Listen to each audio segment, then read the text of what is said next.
Hello, everybody. We're here with another fantastic episode of the Apex Coalition show for y'all. We are a three-man show today, but it's a different three-man show. We're keeping it fresh. We're keeping it switched up. You never know what's going to happen. We're keeping you on your toes, all seven of you out there listening. I have the distinct pleasure and privilege to be joined once again by Lippy and Jack. Now, I'm happy to be here, sir. yeah, that Happy to be I back. was going to start with you, Lippy. You're 2-0, one of the few teams that are 2-0. On a scale of 1 to 10, how in control of the league are you right now? I mean, we don't want to get ahead of ourselves, sir, but 3 out of 4 teams last year started 2-0, made the playoffs. And there's only 2 teams this year, myself and Golly. So if I had to give myself a chance at the playoffs, I'd say 100%. And then we'd go from there. And once you get the playoffs, anything can happen. Well, we'll go from there. Speaking of golly, Jack, it took you all season to find one loss last year, and you've got one here in week 2. On a scale of 1 to 10, how over is this season for you? 6.9. 6.9. I like that. That's a conservative score. We'll get into your matchup here in a little bit. Golly's team just went crazy, and you had some terrible shit happen to you. But just a real quick run through, Golly, like Lippy was saying, is 1-2-0 team. Lippy is the other. And then there are 2-0-2 teams. It is Timo and Monstar having some tough times, but it's only week 2, boys. So if you're listening, keep your chinny chin chins up. Let's go ahead and hop in to Hunter, who I also thought would have, he had some shit happen to him too, but I think the real quick and easy of it is, Tebo's team only put up 71 points, so just a crazy week from Kamara, crazy week from Dak, everything. That's just really tough, man. I don't know if y'all weren't on the episode before, but we were hyping up Antonio Brown so much after that week 1 game, and he comes out and goes 1 for 3 for 17 yards in a game where Tampa Bay scores 48 points. Obviously, 2 of those are pick sixes, but I don't think there's too much to talk about on Hunter's side other than, is Dalvin Cook alive? Is he playing this week? Anyone want to give a definitive answer if Dalvin Cook plays? It looks like he's going to play. Yeah. All I have to say on this matchup is, Hunter, your tight end sucks. And then Timo, you can't start Ayuk again. You cannot start that guy until he does something with his life. You can't just keep starting him and praying, because the dude has 1 catch in 2 games for 6 yards. That's not a very good stat line. Timo was screwed from the start when you get 12 points out of Kamara and Prescott. And the Bills' never gonna defense win. put up 20. Look, that's just a tough week, man.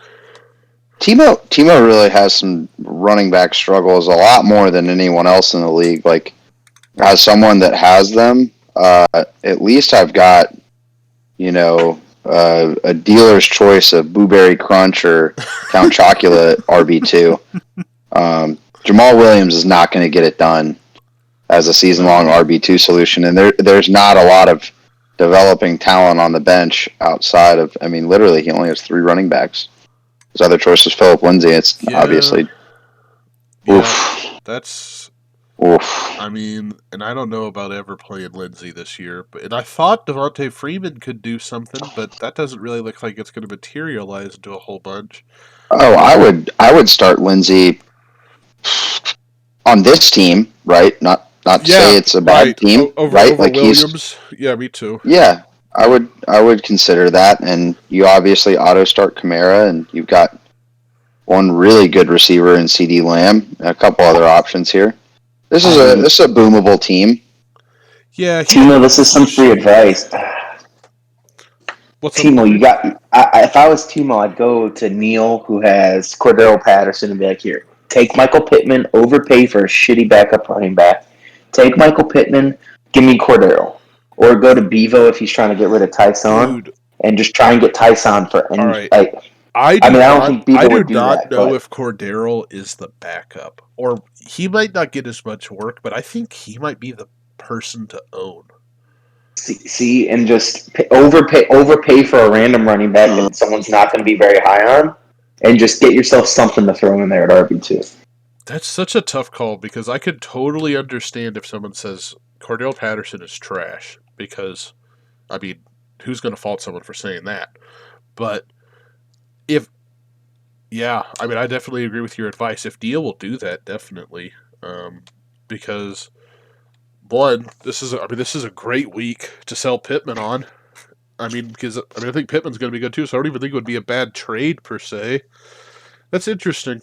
Um, I mean, Neal's got the woes there with Kenny G and Hardman in his lineup. Pittman would be a nice addition, and I don't think he's going to start Cordero anytime soon. Yeah, I mean that's a good point. I mean that's what I'm saying. I don't know if even I don't think it would really be a bad trade. Probably both teams would benefit from it. Tell me Yeah. this schedule for Pittman doesn't sound tasty if you're trying to get rid of him.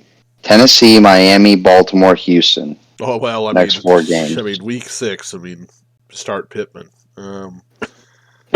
But I mean I don't know. Tennessee seems pretty juicy right now. You're giving up points left and right. Yeah. They're pretty nice about that. Yeah. Maybe he keeps. I don't. But he needs. He can't be starting. He can't be starting Mr. Williams. I mean, but his other receivers are really pretty good. This is just a not. This is a pretty shitty week. I I guess my final takeaway is, Timo, I don't know what the fuck to tell you. You've got some difficult decisions to make, bud. And I mean, the Hunters team. I mean, it did what it's supposed to do. Running backs go good. Chris Carson, the 2 touchdowns on 31 yards. That's maybe you sell Carson this week. I don't know. Let's jump in to one of the matchups that one of us dear hosts lost. Jack, I'm pulling it up. yeah, you got kind of beaten by Golly, who outscored you by 40, but kind of like with mine, I mean that might be a good thing. Tom Brady really is pretty good at football. Did y'all see that Yeah. he's thrown more touchdowns in his 40s than in his 20s in the NFL? Jesus. That's so That's an crazy insane to me. stat. Yeah, that's insane to me. That's a crazy stat. And that's what I'm saying. He threw for 5 touchdowns, and Antonio Brown had that shit of a day for Timo. Talk about unlucky, man. I mean, it was the Mike Evans bounce back week. So, I think we all saw that coming, though. Like, to an extent, Yeah. we saw some positive movements coming out of Mike Evans out of week 1. So, I mean, and this is not the most fun conversation to have, Jack. But what do you do with the 49er boys? Like, It sucks. It sucks that Trey Sermon is hurt because I actually do think that, like, if you go back to, like, when the draft happened, Yeah. like, Trey Sermon, and thinking that Raheem Mostert and Trey Sermon would be, like, somewhat serviceable, definitely not insane. Definitely not insane. Not insane at all. I mean, like, what are the odds? How many plays have they run combined? Like 4 or something crazy like that? I think they have a total of 3 carries for 28 yards between both of them. Like, what the fuck? Look, to be honest, like, these losses, this loss doesn't hurt. Like, you positioned it well earlier. It's like it took me all season to find one loss last year. I've got one already. Losses to me only hurt in fantasy when it's a combination of kind of, did you lose the game or did your opponent win it? Yeah. And so it really hurts whenever, like, you feel like you're going to win and then your opponent is like, I set my perfect lineup and that's the only reason I beat you. Or it really hurts when you're like, I was so close to winning. Had I started this guy instead of this guy, it was mine. Yeah. Those are when it hurts. Obviously, you just look at it and it's like there's not a lineup that I have that beats Golly's team and what he put out there. I kind of advertised it in the group. DJ Chark was something I put out there as he had a better chance at scoring 20 points than Leonard Fournette ever did, But before the game started, I was like, Leonard Fournette is going to get 6 to 10 points, but I don't need 6 to 10 points in my flex. I need the chance at getting 20. Yeah. The chance at 20 is better than 6 to 10 there. It's just unfortunate, but I think that overall, like if you ask me how fucked am I for the season, like not that Damian Harris and Leonard Fournette and Tyson Williams are who I want to roll as running backs. It could be worse. Like if you look at that production over the past, 2 weeks, it's not a perfect indicator, but like starting 2 of those 3 guys in my running back slots, I have a pretty fair chance at getting 25-ish points, 20 to 25, and that's not the worst prospect I've heard of. And your receiver, tight end, and quarterback setup are pretty dang excellent. So, I mean, that's all I need. This week didn't work out. So, yeah. Oh well. Let me ask a question, Lippy, on the Golly side of this matchup. What do you do with Saquon Barkley? Golly is 2-0. He has seemingly hit completely out of the park with Mike Williams. He has Kelsey, he has McLaurin, he has Mixon. If Saquon becomes what everyone says he's going to be and gets back to regular form by week 8 or 9, even 10, 11, 12, Golly's team is a championship team right there. And I know I was talking shit about Golly's team 2 weeks ago, but with the way Mike Williams is getting targets, 25 targets, 22 targets in the first 2 weeks. If Saquon is Saquon again. That seems pretty dirty. That's a scary team to face because no one's going to match up well, especially when you have to look at Kelsey, you have to look at Scary Terry, Mike Williams. And then if Brady, I thought about Brady a little bit the last couple of days. Like, he's put up 2 35-plus point weeks to start the year. And I was thinking, well, last year, how did Brady look? He had 5 weeks of 35 points or more. He had some 40-point weeks, 42, 44, 37, 37, and 38. So if you say Brady at most has 3 or 4 more, you just hope when the playoffs come, it's not one of those weeks. Well, what do you think about the Brady stats, second half of season versus first half of season? Because I think most people out there say, well, he didn't totally get the offense at first, and then in the second half, everything clicked and they couldn't be stopped. And that's what it's looked like the first 2 weeks. It's scary, man. There's no way about it. You just have to hope for a shitty Brady week in the playoffs there. Yeah. Who do they have? They have New Orleans week 15. Well, that's a 4-point game. Yeah. And you have Carolina week 16. Okay, Carolina. It could be an interesting championship because they look like they're the best defense in the league right now. Luckily, Saquon has Dallas week 15. Whoever faces Golly in week 15. Holy shit. Yeah, I feel bad for whoever faces Golly week 15. I'm doing my best to find where the Bucs are going to have a tough, defensive matchup outside of next week against LA. The Giants will be tough week 11. Miami isn't the worst. The Giants defense is pretty good. I think the Giants defense is pretty good. Them and Washington, I think, are good defense. I think Brady did struggle that second game against New Orleans last year. Yeah. He's going to have his struggles, and there was that narrative for Brady in his early 40s. Granted, that was 10 years ago. That the second half of the year he'd always drop off in New England. Yeah, he's got Buffalo week 14. Golly's got a nice team. He always drafts a good team. Yeah. Doesn't trade. He's going to stick with his team the whole year. We'll see how it goes. Let's see. When's the next time I play Golly? Is that week 13? Yeah, Brady versus Atlanta again? What an absolute double stuff. Oh, that's unfortunate there, Jack. Let's move on. Right in the poop shoot. That's a tough right there. Lippy versus Monstar. A lot of blowouts this week. I'll let y'all say what you think first. It's pretty straightforward at the end of the day. Well, your team doesn't even look like it anymore. So I guess there's some point in talking about this. But Lippy's team did really good.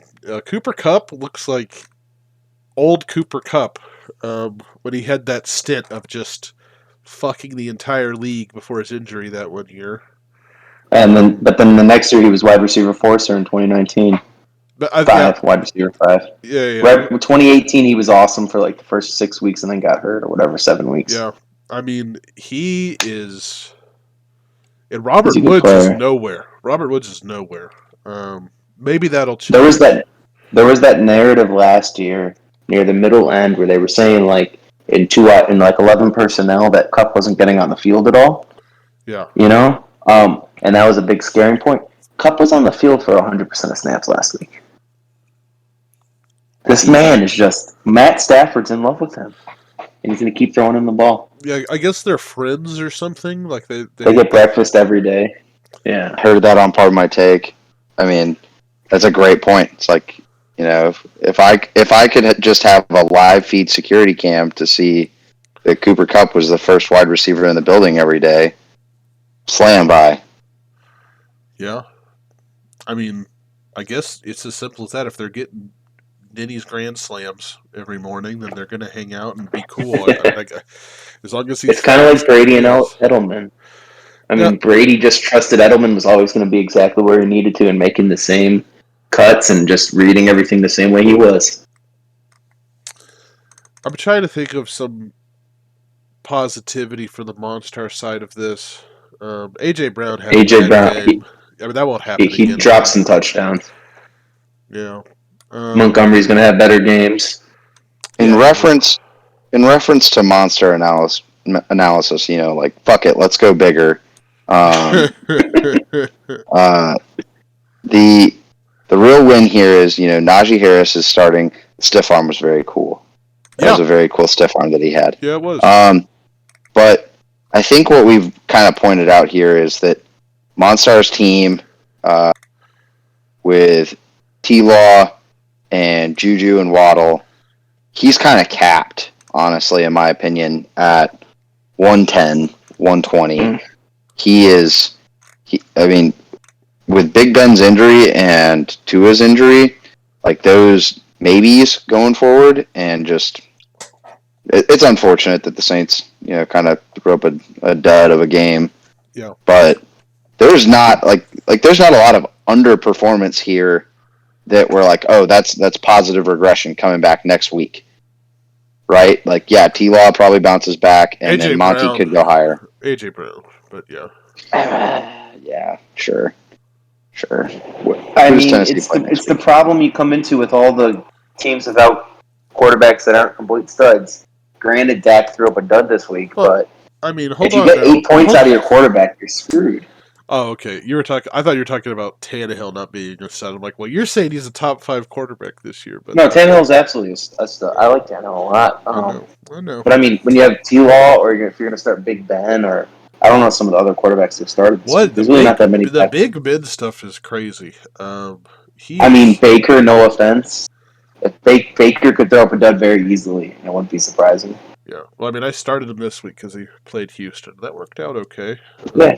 19 points, can't complain. Yeah. But a sub 10-point play from a QB when you have Brady and Kyler and Lamar. Play against when you have like this week, shooting 30 plus easily, when you have 6-point touchdowns, you need to be able to find consistently 20 points out of your QB, and you can probably find that on the waiver wire frequently enough that if you're not going to invest in a QB, right? Like if that's not your strategy, you need to be rotating guys in based on the matchup that they have. That's what I'm going to do this year. That's my plan. We're excited for you starting to be this week, sir. I mean, I might start Justin Fields. All right, be ready for it, Lippy. All right, it's going to be a real deal. I might put Mooney in there. You never know. The Deontay Johnson injury is interesting. If he misses time, maybe Juju gets more work. I mean, he had an okay game this time. Not really, though. That's a touchdown save right there. It's like I was trying to explain to Monster when he's trying to trade me Juju. Juju's just DJ Moore, except shitty at this point. The Steelers' offense just doesn't get it going for me. Watch it.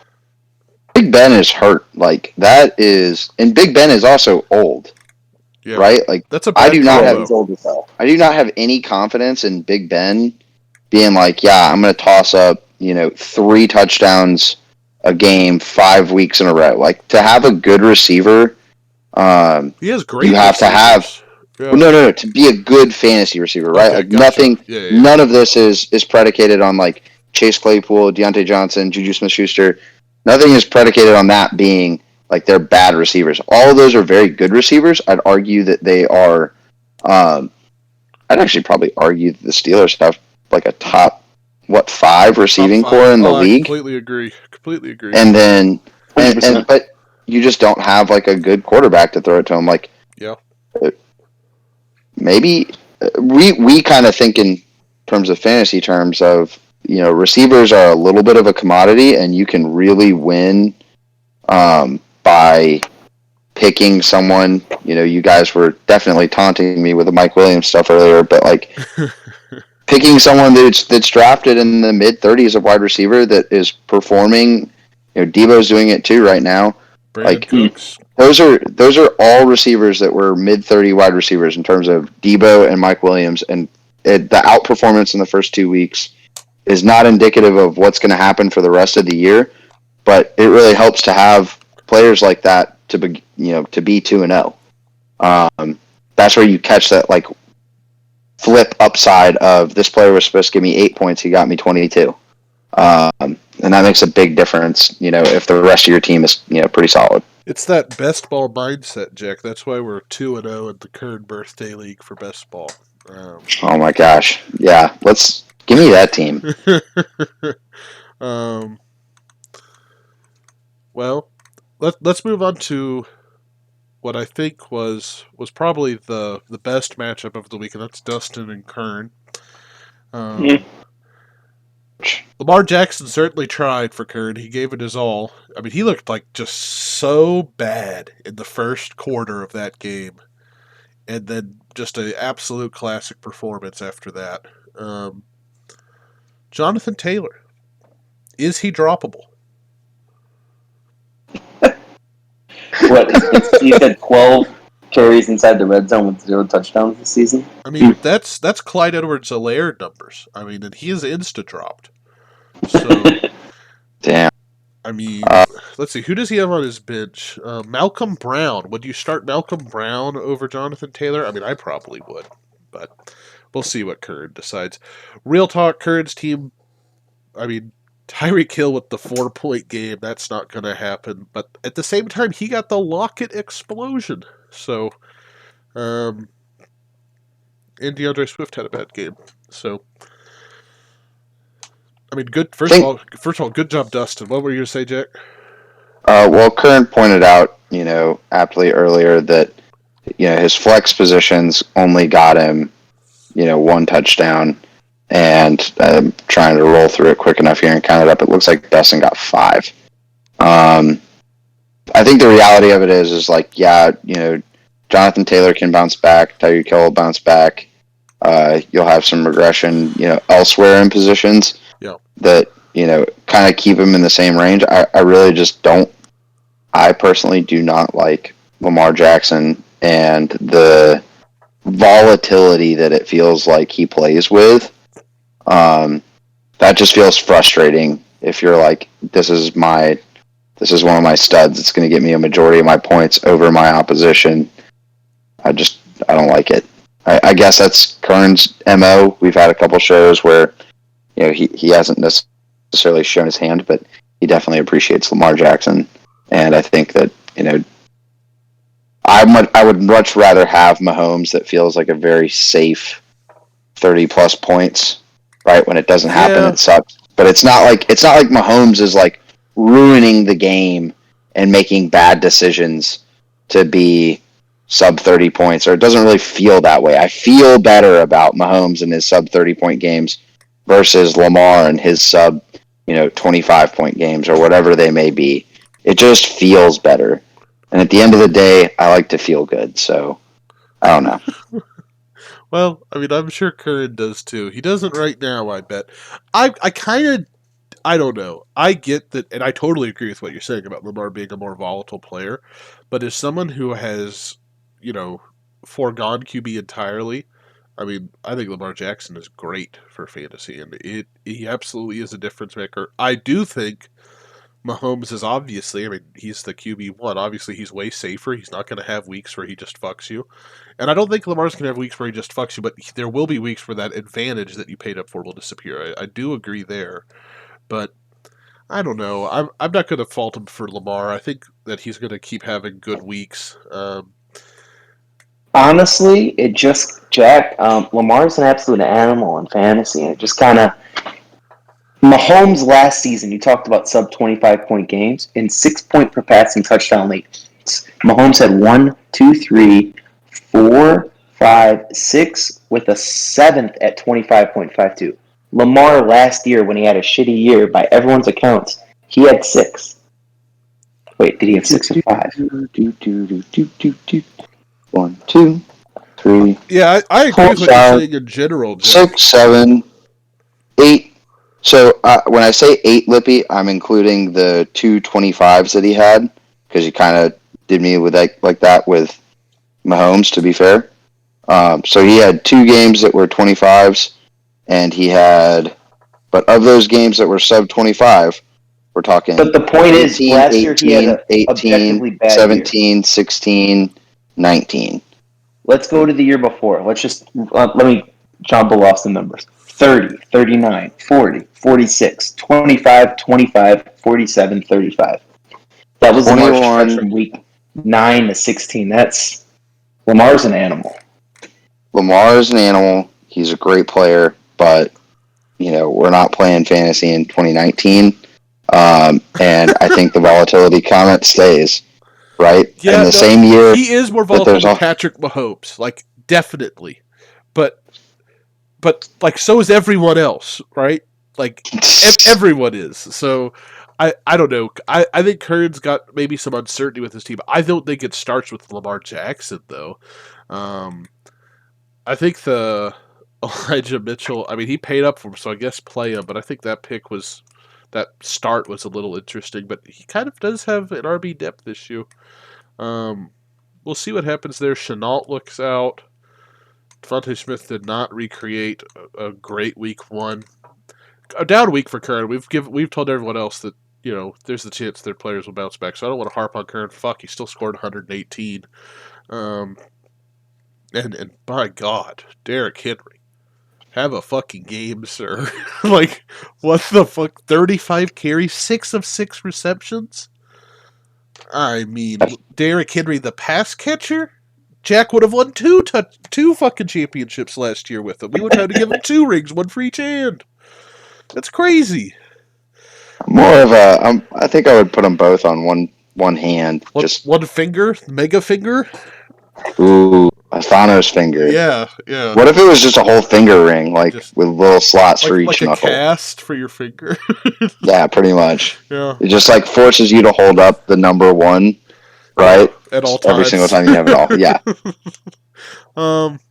On Dustin's side of it, real quick, Antonio Gibson looks like he's really tricking people into thinking he's not going to be a running back 1. Is he tricking people right now, or is he actually not going to be a running back 1?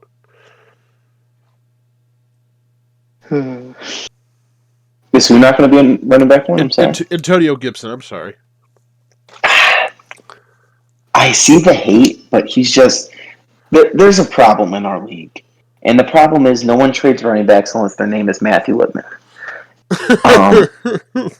So is Gibson going to be a running back 1? Probably not. Is he going to be like high end 2? Probably. Is Dustin going to value him in trades like a top 7 RB? Yes.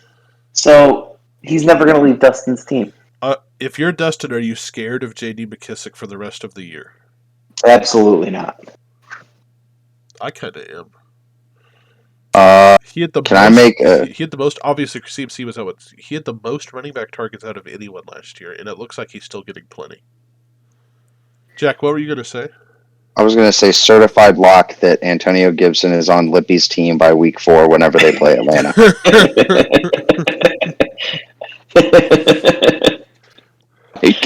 That's just that's all but guaranteed. And Lippy actually might hold on to him while he play New Orleans, and then he'll ship him off.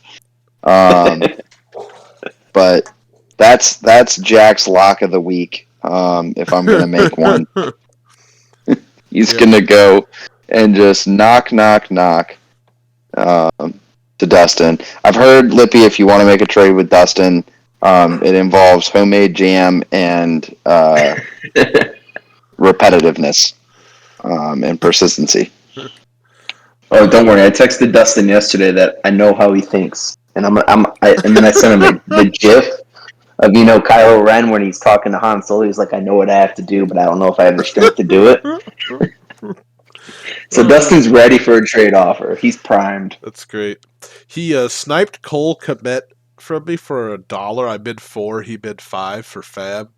I offered him 10 Fab, and he told me to fuck off. Politely. He's always very polite when he tells me to fuck off. But yeah, one reception for 0 yards. I mean, yeah, I would have lost this week. Let's look at Jonah and K. Cole. Great week for Cornman. Bounces back to 1-1. Mike Evans. Beautiful to see that man with 2 touchdowns. CMC is really good at football. You want to talk about a quarterback who I think is just snazzy, is Mr. Kyler Murray. I mean, that guy looks like he wants to win the MVP award. He looks like everyone who played Madden when Mike Vick was in the game. Yeah. Just running around in circles and just chucking the ball up to Deshaun Jackson, whoever's down there, and just knowing they're going to catch it. He's just having fun. Now, let me ask y'all this. If you're K. Cole, do you hold Kyler Murray because he seems to be just a point fountain every week? Or do you cash in on 2 just nuclear weeks and try and get some stuff out of him? Well, if you are K. Cole, put yourself in the mind of Kevin Cole. You're looking at your snapper app. What do you do? The thing is, after extensive talks with K. Cole since the draft until earlier this week when a trade did happen, yes, the guy is not giving up Kyler and DeAndre Hopkins ever. I don't. No matter how you slice, no matter how you slice it up, he's not giving up the stack. He is not even interested in it or entertaining that option. He is, at the core of it, he's desperate for a running back because the entire league, for some reason, hates Miles Sanders. All of Apex doesn't like Miles Sanders James Robinson. I think the Eagles hate Miles Sanders. That's not fair. I don't hate Miles Sanders. Yeah, I stuck Cole. I stuck Kevin with him, but he's not on the team anymore. I think, but there's a chance. Speaking of, I don't know, Miles Sanders, get out of here. I like Miles Sanders. I like. Oh, do you? Would you trade for him potentially? He would trade Zeke away for Miles Sanders. Ooh, preview. We were able to upgrade some other positions and then still get a nice running back that we like. Nice running back. I don't know if I'm so upset with you, Lippy. So upset. He's been a top 12 running back 3 of his last 4 games. What? I'm just so befuddled. Here's the real win. Lippy has traded into Kittle right before Kittle is just primed to just launch. Yeah, he right? is me this week. Kittle against Green Bay with no running game, right? Boom, automatic win. Yeah. Seattle, points festival, probably going to get some points there. Yeah. Right? If I'm Lippy, I'm holding maybe into Arizona, maybe not. I'm not sure how Lippy's buy management is going to go. That's an algorithm that not even the fine scientists at Inspiration 4 that just finished up that all-civilian rocket launch could really figure out. That's probably the secret, actually, on how humanity gets to Mars, is managing bye weeks like Matthew Lippman. But, yeah, that's going to be so nice. The thing with bye weeks is, once you eat them, it's tough to trade them. And if you hold on someone through their bye week, it's really tough to trade them, especially for a player that's about to have a bye week. You're essentially eating 2 weeks on the season for that. But I can say confidently, no offense, Timo, we do face you week 6 when Ridley and Kittle are on bye. And if we still have Ridley and Kittle going into week 6, Well, probably not trading them, especially when you have Kamara on bye. Yeah, that's a tough matchup whew. right there. So Timo without a running back at all because you won't have Kamara. Yeah. Damn, I'm gonna have to go to Timo and just give him 2 running backs for Kamara week 5. I'm just gonna have to eat that shit. I think you should, for the good of my division. Speaking of, I played Neil. I lost to Neil. Things fell apart. I'm dropping Clyde on Thursday when waivers run. Picking up Lamar Miller and dropping Clyde. Amari Cooper had a bad game. I don't really care. Dak had a terrible game. I think the Chargers defense is pretty good. I'm not really all that concerned. Nick Chubb, I think, is the RB4. I'm really pleased with that. Brandon Cooks. Nick Chubb is lovely. Brandon Cooks, my man. Trying to find some decency in an indecent team. Deal. Your team slapped me around a little bit. Obviously, Aaron Jones went fucking bananas, and the pick sixes really got my goat and pissed me off a little bit. I don't know, man. I feel like and I did really do this for the other matchups because it wasn't mine. But Neil, I'm gonna beat your ass next time. I don't think your team's that good. I really don't. I just don't. I think my team's just better, and I'm gonna beat the shit out of you next time we play. Cordell Patterson, though, look at this man on the bench. I mean, obviously he's not getting 20 carries, but he's involved in the running game in the red zone. He looks so weird in the backfield. Yes, he does. Yes, he He's does. so tall. He's a big man, and he's involved in the passing game. The Falcons also look like they're pretty bad at football. Their offensive line has been watching Texans film, and somehow they decided that's what they wanted to do. And I was texting with one of my buddies who's a big Atlanta fan, and he's not even mad at Matt Ryan, because Matt Ryan doesn't have a chance to fucking blink before he has to get rid of the ball. I don't know. Real talk. Real talk. I think there's a few players that are worth talking about in this matchup. How long does where is he? Where's Josh? Isn't Josh Jacobs on Neil's team? Where is he? I can't find him. Oof. This is great radio right now. Yeah, Up and disappear like a fart in the wind. Neil didn't trade Josh Jacobs, did he? He's just not showing up. He's probably in his IR slot. It doesn't show up. And it doesn't show up. All right. Well, anyway, I think Neil needs him, and I need Clyde Edwards-Helaire to show up.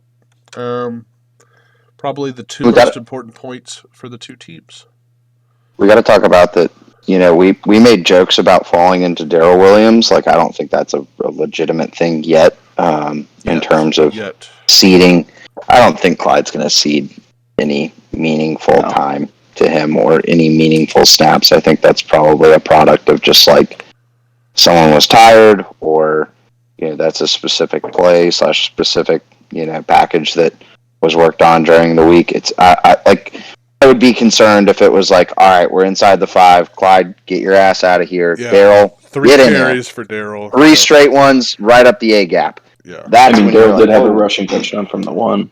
Exactly, but that's the thing. It's like that's not going to happen every time, right? Like the formula is not inside the 5-yard line. That's kind of the point I was saying. Is like it's not like inside the 5. Darrell, get your ass in there and run into the line. Like it's not a full seed of red zone work from Clyde to Darrell. We did mention though, and it is probably partly true, that having Sony on your bench with Glass, Darrell Henderson, that is a ticking time bomb of a positive lottery ticket ready to explode with confetti Yeah. as Daryl Henderson goes down with a pinky injury that turns into an amputated arm. Yeah. Yes. I'm glad we're on the same page, ANF. Yeah. He's the only guy that could get his feelings hurt and paralyzed from it. So, just on that note, though, Kansas City Chiefs red zone summary for getting a look, so that means a rushing attempt to target in the red zone. There's been 6 through 2 weeks. Clyde has 3, Jerick McKinnon has 1, Darrell has 2. I mean, so it's weirdly split. I wouldn't call that too weirdly split yet, right? Like that's not enough data to, be conclusive with. In 2020, there were 67 total red zone opportunities for running backs, so that's targets and carries. Clyde had 35. So 16 for Lev, 7 for Darrell, 5 for Darwin, and then Anthony Sherman and DeAndre Washington with 4 total. I would not be that upset if that was replicated. I would be sad, but I wouldn't be panicking. This week was just fucking terrible for him, and I'm gonna write this off as his worst week of the year, and I mean we'll call it that. I think it's gonna be tough. I don't know if he's gonna produce as much as I thought he would, but I'm also not fire selling yet. Soon I will for Alex Collins, but I got Alex Collins on my bench, sir. I know where to go. But we'll see. Just disappointing because this feels so winnable to me if things just worked the way they were supposed to. But they didn't. And Neil, enjoy your victory and enjoy Aaron Jones. That is just a beast of a man, and that story about his pops was really cool. So, enjoy it, Neil. Good win. You're fucked next time. Let's look at this trade. It was a trade, surprise, involving Lippy. It was a trade involving K. Cole. And Lippy traded away Zeke, Pollard, Debo, Logan Thomas, Miles Sanders, Boston Scott, not the true backup in Philadelphia, mind you, George Kittle, and Adam Thielen. Jack is so on board with what Lippy did here. Am I correct? Yeah, you're correct. I am so not on board, but I figured it'd be split. Right, but Lippy's 2-0. I am not 2-0, which means Lippy is right. But seriously, what don't you see, sir? I don't understand, man. And so first of all, you're past. Is it your Miles Sanders hate, or what is it? It is in large part my Miles Sanders hate, and I'm a known hater, always have been. Not because I'm sure he's Miles, if you're listening, because I know our viewership is increasing. Miles, I bet you're an awesome guy, and I hope you succeed and get just huge contracts for the rest of your life, and they pay you until you're 70. But for fantasy football, I just do not think Miles Sanders is worth a flip. Alexander, why do you hate him so much, sir? I consider Kern and Jack, they're pretty unbiased when it comes to Miles Sanders. I'd say they're not like me. I like him a good chunk. Kern and Jack, I'd say, are in the middle of you and me.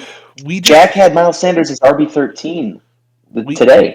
Granted, he threw it together in 2 seconds, but we just have so much history of just absolute bullshit happening. And I'm not even saying it's his fault. Just so much garbage that goes on with the Philadelphia backfield. Just garbage. I don't know if it's coaches' decisions or if players aren't conditioned properly or what it is. But it just feels like they're so unreliable. This goes back to when Jordan Howard was there. I really, ever since they traded away LaShawn McCoy to Buffalo, I just have never wanted a single one of their running backs. They're just terrible. And not because they're not talented, not terrible in the fact that Miles Sanders is bad at football or he isn't an amazing running back. That's not what I'm saying. I just think it is, you want to talk about inconsistency as a quarterback. I just think that the amount of inconsistency with, decision-making you can rely on for the running back decisions is just not there.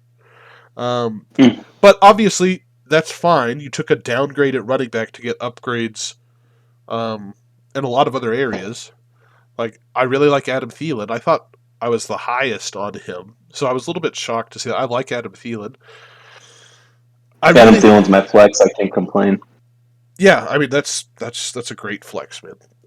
I think this could be just like the dumbest take I make all year, which would, I mean that really does say something, right? Like that's noteworthy. The dumbest take all year, or the dumbest take all year? I mean it won't be the. It won't be the. Okay. It might be a. But I want nothing to do with the 49ers right now. And Kittle is kind of the big payout for this trade, right? Like, I think the biggest thing you're paying out for in this trade is Kittle. Is that fair to say, right? I think the upgrade from Debo to Kittle, from Debo to Thielen, is pretty nice too. Okay. I think that's a pretty nice upgrade there. Keiko paid up. Keiko paid up for Zeke. But like Jack said, those targets Debo's not getting a 30 target. All Kittle's going to get those. Their game plan changes week to week. Shanahan's going to change shit up. Kittle's an animal. Like, look, A&F, honestly, like, the very candid feedback that I would give you is that if you made this trade, right, like, and that's not against you, I would actually probably say it for myself, too, because of how we value players and our knee-jerk reaction to say, oh, this guy's going to be good this year, look what just happened, and, like, oh, this is a running back, claws latched in, it's going to be tough. But, like, the reality of it is that the separation of running backs outside of the top four is typically, like, RB, let's just say, like, bottom end RB2 to bottom end RB1 is 2 to 3 points per game. Yeah. 2 to 3 points per game across the whole season. Obviously, like, part of what you're paying for when you get RB1s and how you get to be an RB1 is you have, like, 2 to 3. Well, no, there's that, but then there's also 2 to 3, like, boom games a year. Like, how you get into that, like, separate level is you go and win a game for somebody. You outproduce to your expectations to create wins. Yeah. Now, because of that, though, like, Miles Sanders versus Ezekiel Elliott is more than made up for on the points per game improvement from Thielen and Kittle, and Kittle is at the other spot in terms of boom weeks that produce wins over your opponent. Like, Kittle could easily go for 20-plus points any given week. I don't know why I hate him. I don't hate him. I just don't respect him, I guess, is what I would say. I just don't respect Kittle. When's the last time, A&F, that you owned, like, a top-tier tight end? I drafted Kelsey 2 years ago. But, like, how long did you keep him for? Did you have him all year? I think the whole season. Yeah. Like, how do you not appreciate what it's like to have a tight end that, like, flexes his cock on people? I was just saying, I totally think this could just be a super dumb take, but I just yuck. And I think what also holds me up on this trade is I think it is so good for K. Cole. I think this is so good for his team. I think this is an incredible fucking trade for K. Cole. And I guess this is why people love trading with me. I guess this is like I'm using that as like somehow as like anti-Lippy, but I just think that is so. This is like a trade that cements K. Cole's team from the Hopkins Murray stack, Hail Mary, hope to God they put up a lot, to this is a great trade for his team. And I think it just cements him as a really high-scoring team for the rest of the year. So I guess I want to cool my hate on the Lippy side a little bit, because I think I can probably readjust my take to, instead of being like very anti-Lippy side, just incredibly pro K. Cole side. I guess I'd like to adjust to that, because I get what y'all are saying, and I think there's the chance that they're just players that I don't like with zero statistical reason to. Um, so let me cool my jets on that and say I probably overshot it on the Lippy hate. I still think this is, and I guess it could be a slam dunk for both parties. That's what a good trade feels like. I feel like it never happens, but it just seems like such a slam dunk for K. Cole. I'll call it as K. Cole wins this trade if somehow like Tony Pollard outproduces. Like we saw like a wow week this past week. Like that could be a flash in the pan, but like look, we look to flashes in the pan sometimes be like, ooh, hey, that's kind of shiny. Maybe I want to hold on to that. Well, like I mean, look, like, okay, so let's say Tony Pollard doesn't produce anymore, right? Like, let's just say Lippy wins. No doubt. No, that's what I'm saying. Let's say Tony Pollard is terrible. Like, he forgets how to spell the color green, and he just can't make anything happen, and they decide not to use him anymore. Well, I mean, that means Zeke is like the RB2. Because the only scary thing about trading for Zeke right now is, wow, Tony Pollard had this amazing week. Maybe it's going to be really difficult to know which one to start. Maybe it's going to really cut into Zeke's production. So either, like the way I see this... So here's the thing, though, Alexander. Yeah. Logan Thomas. All right. It's a big split. I've been looking up Logan Thomas. Don't get me wrong. He's played literally every snap, and he's put up 7 points and 10 points in his first 2 games. But at the end of the day, I was ecstatic he put up 7 points last Thursday. Happy as a fucking clam he got 7 points. Yeah. If Kittle gets 7 points, I'm going to be disappointed. Right. I would rest of season bet you A&F Zeke, Debo, Logan Thomas versus Thielen, Kittle, Miles Sanders. I'm already in so many fucking bets this year. I'm not doing one on a Lippy K. Cole trade. My only thought is, like, either Tony Pollard. Let's get to our matchup, Alexander. Let's get to our matchup. We will in just a second. And we can talk about it more. I would have just follow up on this Pollard point because I think it's interesting. Either Pollard produces and Lippy didn't get as much as he should have, or Pollard doesn't produce and Zeke is a god and didn't get as much as he should have. I don't know. Again, I think I'd like to readjust my take to less anti-Lippy side and more just good for K. Cole trade. And obviously, Lippy has some great assets too. So, so here's the thing, Alexander. Getting to our matchup, if we can, because I think we're through all the matchups, right? Yes. And we're on a week 3 matchup. Let's do quick previews. When you look at a team side to side, if I still had Zeke, we would look at Zeke and Chubb and probably call it a wash. Yeah. And then you'd have an advantage on CEH versus Javonte. That's very. And then Amari Ridley. Amari and Ridley, kind of a wash. Yeah. But then when you get down to flex and tight end, you might have the advantage there. I might. It might depend week to week. It's kind of a toss-up. After this trade, the only advantage you have against me this week is Chubb against Javonte or Chubb against Sanders, however you want to look at it. And you're going to need some great weeks to beat me this week, and as will many teams that are going to face me with the current setup of our That's squad. A nice take. No, but I mean, it's correct. It's a correct take. I agree with you. I mean, when you have Ridley versus Cooper, I'd rather have Ridley. Cup versus Claypool, Cup. Moore versus Cooks, Moore. Kittle, Cook. Kittle. Thielen, Edmonds, Thielen. Okay, well, so the only reason you'd take DJ Moore this week, or at least I would, is because he plays the defense that works for the same organization that Brandon Cooks plays for. And the only reason you wouldn't take Brandon Cooks is because he plays the defense that is the organization that DJ Moore plays for. So that's fuckery right there. I don't know what DJ Moore did to the that's another player. No, he didn't. No, it was. He was the wide receiver 16, 23, and now he's just all he does is produce. Do y'all remember the G League draft, the startup G League draft? And I think DJ Moore went to Golly in like the 6th round. And he had dropped, like he had just stayed there as the wide receiver 1. Yeah, he dropped forever. Yeah, he dropped forever. And it's still, I was just like, that's just the worst pick in the draft. I have no idea.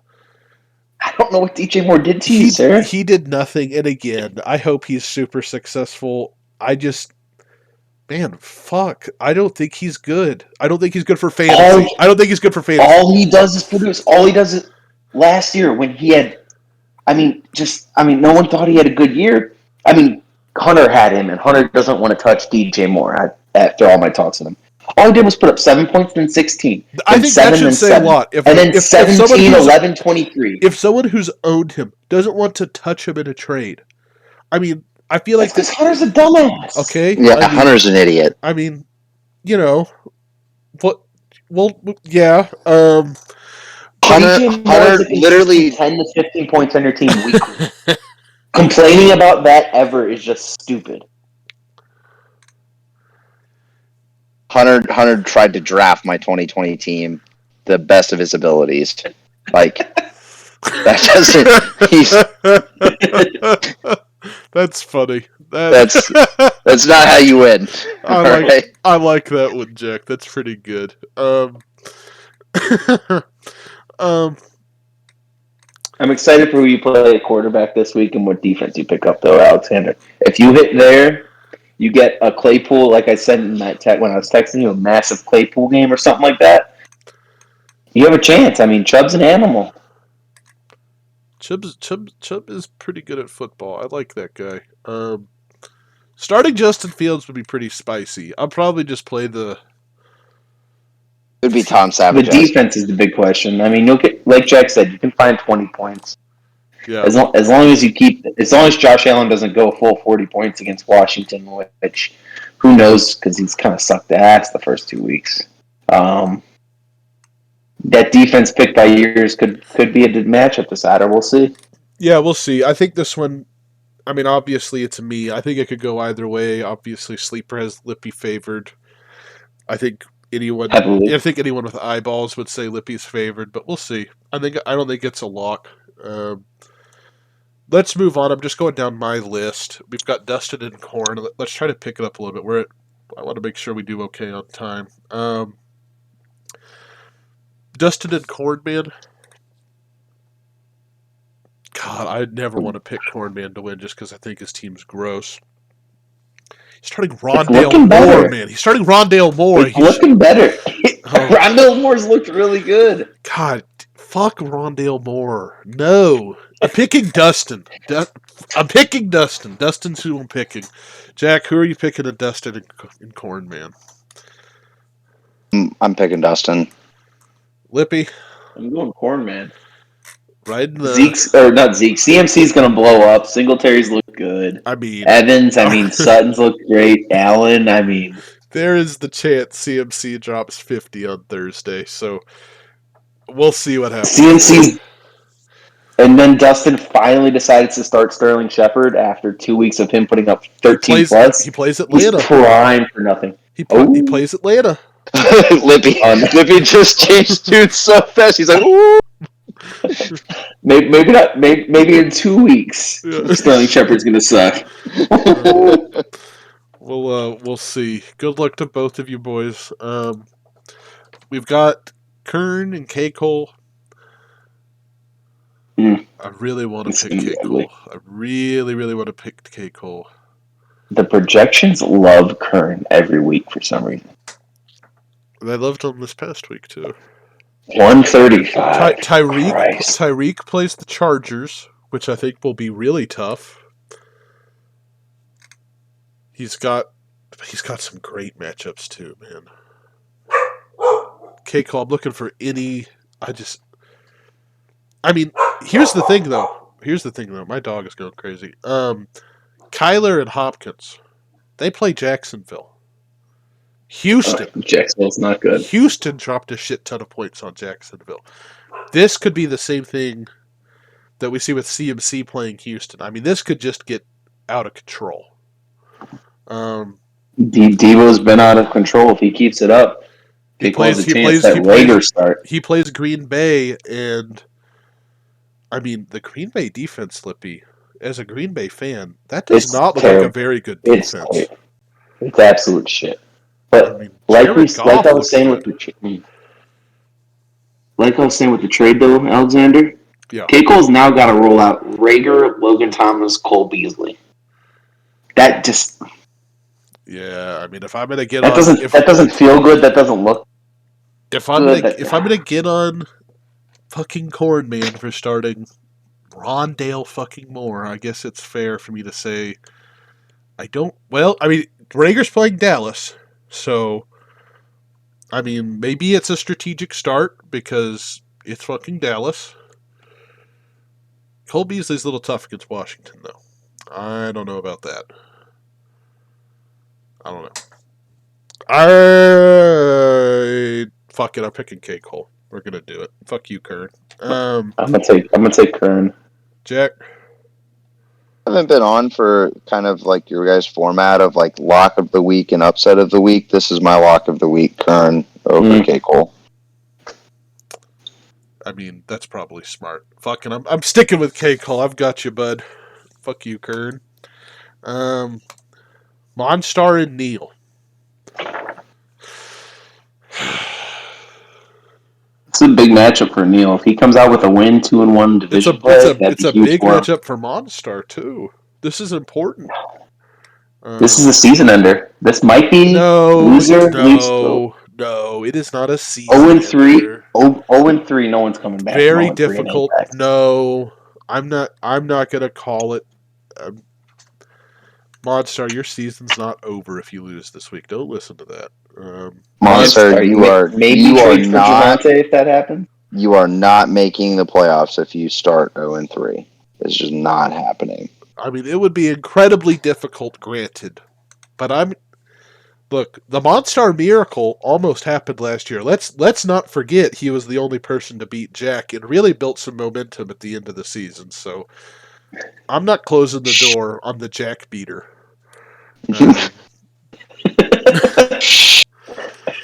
Jack Peter.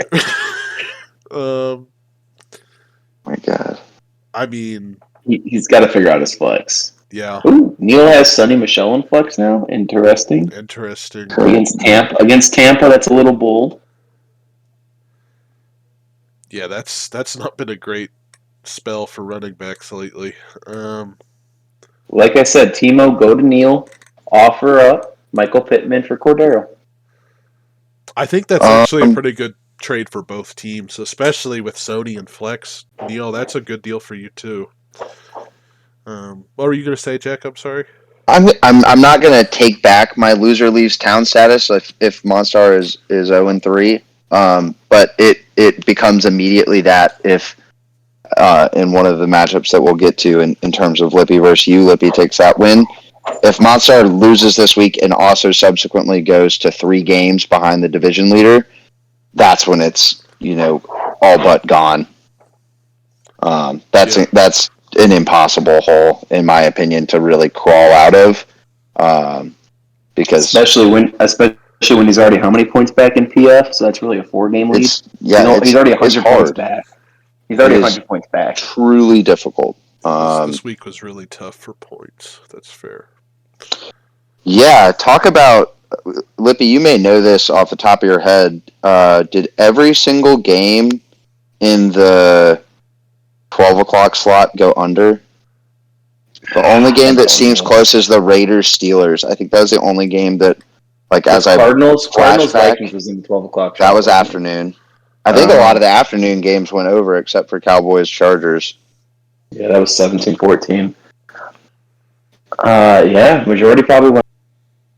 And so, I mean, obviously when things like that happen, that just means less touchdowns or, more field goals, and we don't have kickers. So yeah, that's still less touchdowns, obviously. But, you're just going to naturally have, games where, players are going to underperform or it's not as ugly to see wide receiver 1 versus wide receiver 1 resulting in, one of them scored 15 points and one of them scored 12.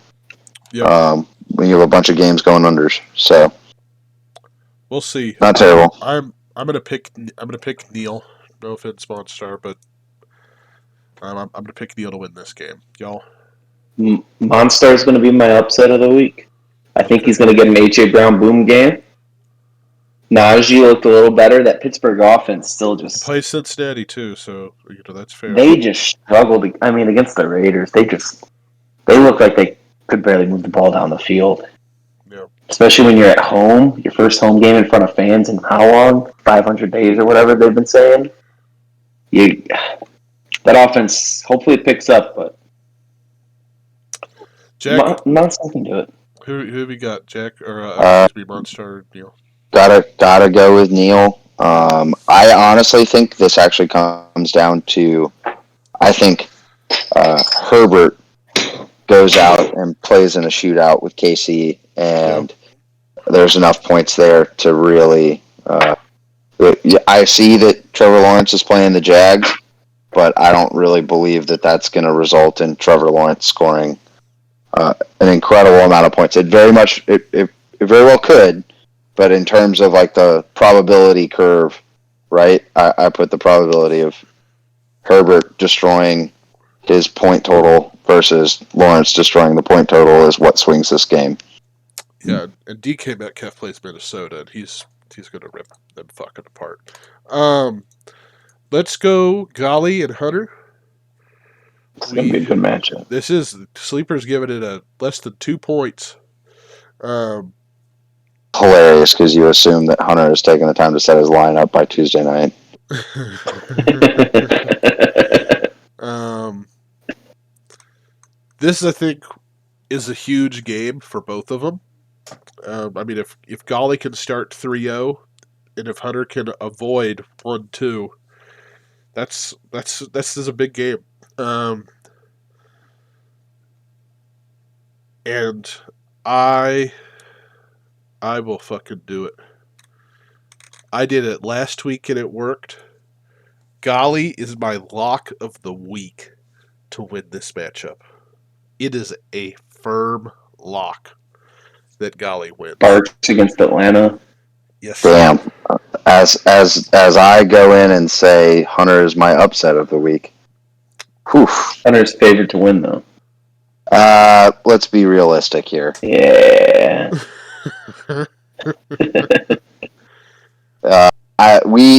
If we're gonna start justifying like whether or not it's an upset simply just because of the projected score being a 1-point favorite, like let's be real.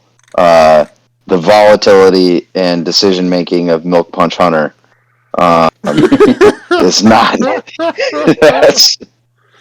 Oh, that's funny. Yeah, I mean, I still think Hunter's got a good team, but I am locking Golly in to start 3-0. We'll see if that's a jinx or not, but I'm going Golly strictly because Hunter has the takes of Alexander except worse. that's Hunter pretty bad. Oh. Oh. If I ask Alexander what he thinks of Alexander, he says disgusting, and then you go to Hunter, he says I hate him. I mean, DJ Moore, it just goes on and on. Alcohol-induced ANF is Hunter's MO, and that's tough.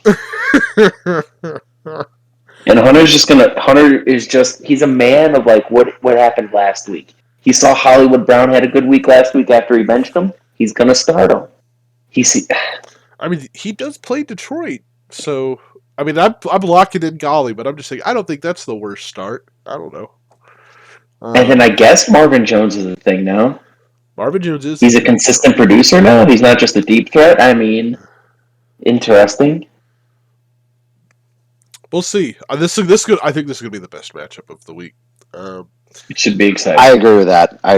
I think this has everything to make it a good game. Yeah. There's a lot of narratives you could spin to be, yes, why this player will go off or this player will be bad. So, yeah.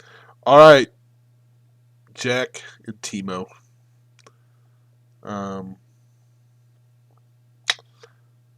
mean, Timo, I don't want you to start 03 because we've all on every episode really liked your squad. But I'm sorry, man. I'm picking Jack. I don't know.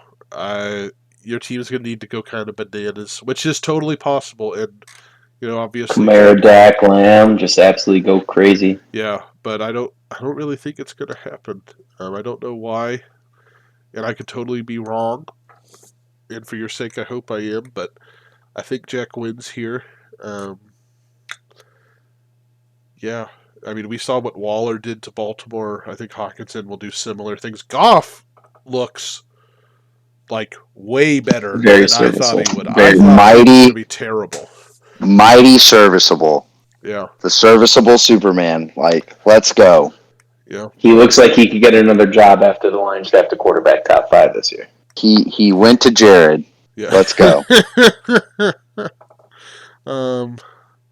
I think Chenault being out just like it helps Marvin Jones. I think it helps Chark. I don't know. I want to. I'm gonna go Jack. I want to pick Timo because I like Timo's team. I think he did. You can see the pretty path. well You in can see the draft. path to a win very easily for Timo. Yeah, But it's probably gonna be Jack. Jack's not my lock of the week, but I'm picking Jack. Damian Harris is nice. I mean, 41% of the snaps. Still don't understand that. But Damian Harris, I mean, he's gonna get slept on all year. Tyson's been the best running back in Baltimore. He's never gonna get the lion's share, but Well, honestly, like I just did it because we're pulling up my matchup and you're trying to make the adjustments. Yeah. Like I think Tyson is going in against Detroit. I think that feels like a fairly good decision. They're gonna run the ball over. Yeah. I feel like that is a good move. Yeah. Yeah.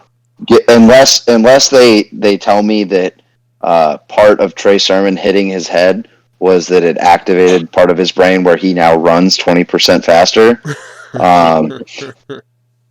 That's the only thing that would change my mind.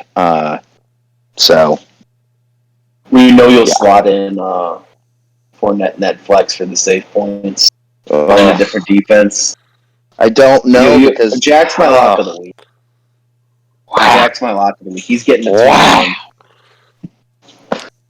And then honestly, Hunter's going to beat Golly, and we're going to have 3 2-1 teams in Helga's division. Yeah, you can't say that. That's chaos. That is chaos. Can't say that on camera. And then I think the only thing left, I mean, we already touched on it. Lippy and I are both picking ourselves. Me, perhaps apprehensively. But, Jack, you're picking Lippy? 1 second, sir. I got all pulled off of our matchups because I was like, holy shit, I still have Sermon in there. Let me fix that. Idiot. Yeah, that'd be a tough start. Yeah, I'm glad I used my lock and upset of the week because I would, be forced to use it here, to which I can't really decide what is. I'm just saying, I'm glad I used both of those already because it would be equally funny in trolling either one of those decisions. Yes, A&F, I am going to go with Lippy here, and I am going to call Mr. Kittle with I'll set the over-under at 23 points to be very aggressive. That's going to hurt. I will. One piece of feedback I did not get to give on the picks for my game against Timo is that I would really like to be able to turn my phone off on Monday night, but I know I will not be able to because that is a hell of a stack to face. Yes, it is. No matter what I have, right? And that's the worst part about it. It's not safe. It's not safe. Well, it's not safe, and then on top of it, it's also not, like, definite, right? Like, we were kind of discussing, like, if you had gone into, your current game against Neil without those pick sixes, and it was like, okay, Aaron Jones needs to get a lot of points. That feels good, right? Like, I could, in theory, go into the game against Timo and be, after this past week, I could be 19 points ahead, and I could still win. Yeah. But, like, Dak and CeeDee Lamb could easily throw up 55 together, and they could easily throw up 25. Yeah. Like, yeah, who knows? Yeah. It's probably going to be towards the north side of that. I would like to go into Monday night up 40+. But more than 40. Oof. I would like to go into Monday night more than 40+. I'm phrasing that as like, hey, it would be great I don't know if I can get there. I don't know if that's realistic. You know, it comes down to a lot of variability in terms of what happens to my team, but I don't have the luxury of having like a corresponding like, oh hey, like they play on, Monday, this will be great. Yeah. Nope. It's Well, just all me watching the points or the hopeful lead at that standpoint get eroded. well, I think that's going to do us. We're a little bit over on time again, so I'm going to close it out here. Good luck in week 3 to everybody. Make Worst sure of luck to to you, sir. elevate your team and go bigger. This episode was brought to you by Roman Swipes, and we'll talk to y'all next week.